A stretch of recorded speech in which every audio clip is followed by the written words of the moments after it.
अमर astrology पे आपका स्वागत है दोस्तों। मैं हूं अमर सिंह चौहान। आज हम चर्चा कर रहे हैं एक वास्तु के विषय के ऊपर। अक्सर लोग मकान बनाते हैं, कई बार जल्दबाजी में बनाते हैं, कई बार गलत सलाह की वजह से ऐसा मकान बना लेते हैं या ऐसे प्लॉट पर मकान बना लेते हैं, फिर उनको पता लगता है कि ये गलत बन गया।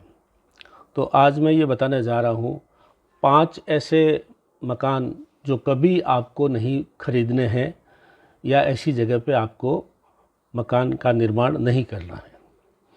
बहुत गंभीरता से विषय को सुनिए, क्योंकि जीवन में मात्र एक बार मुश्किल से हर एक साधारण आदमी मकान बना पाता है।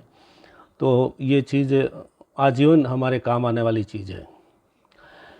पहला, ऐसा मकान मत खरीदिए जो बेचने वाला बीमारी की वजह से, गंभीर बीमारी की वजह से, दिवालिया होने की वजह से या और कोई कोर्ट कचहरी की वजह से आपको लगता है कि ये मकान सस्ता मिल जाएगा। तो ऐसा मकान कभी भी न खरीदें दोस्तों, क्योंकि ऐसा मकान कभी भी आपके लिए भी फलीभूत नहीं हो सकता। जो मकान परेशान और दुख होकर के कोई आदमी बेचता है तो वो मकान मत खरीदिए, नंबर 1। नंबर 2, ऐसा मकान भी मत खरीदिए जो आधा अधूरा बन गया, फिर किसी कारण से वो आदमी वो मकान बेचना चाह रहा है। वो मकान भी अच्छा नहीं होता है। खाली दीवारें हैं और उसके बाद में छत नहीं डाली हुई है, ऐसा तो लेना ही नहीं है। अगर छत डाली हुई है तो फिर भी आप विचार कर सकते हैं, क्योंकि छत नहीं होती है तो जो है उसके अंदर कुछ अशुभ शक्तियों का, प्रेत आत्माओं का या नकारात्मक शक्तियों का प्रवेश हो जाता है। तो बगैर छत डाला हुआ आधा अधूरा मकान भी आपको लेना ही नहीं है। इस चीज़ को आप ध्यान रखिए।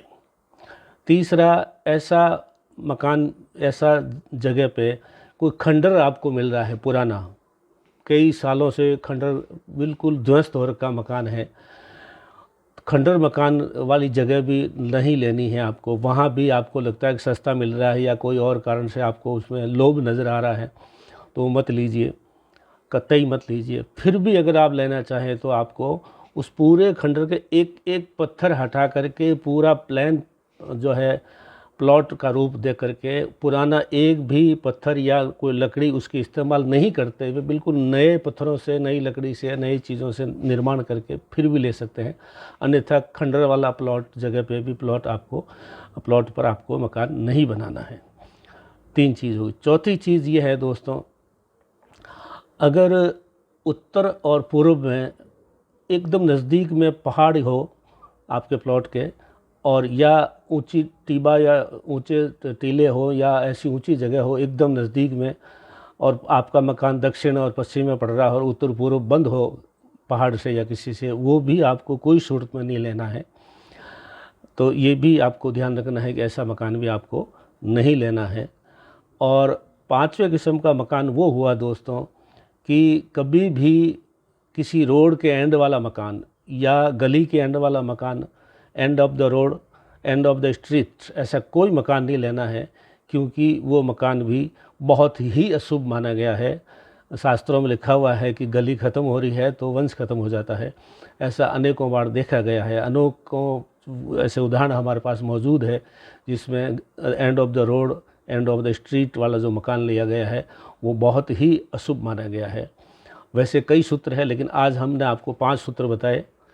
कोई दुखी होकर मकान बेच रहा है वो नहीं लेना है, कोई आधा अधूरा छोड़ के जा रहा है तो वो भी नहीं लेना है, लेकिन कुछ शर्तें मैंने बताई वैसे ले सकते हैं।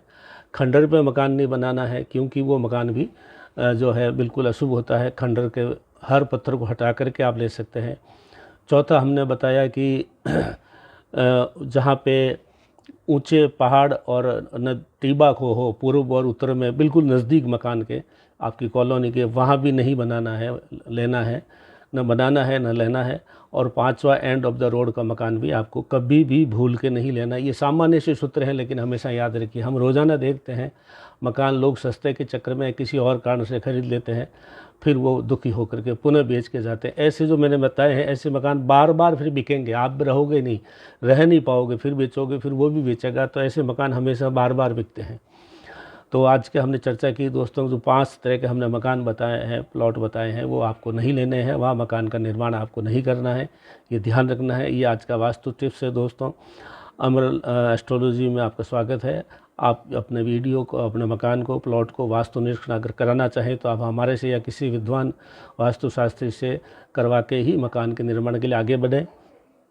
लाखों रुपये के, इसमें करोड़ों रुपये के इन्वेस्टमेंट होता है, इसलिए जल्दबाजी न करें। आज इतना ही, धन्यवाद।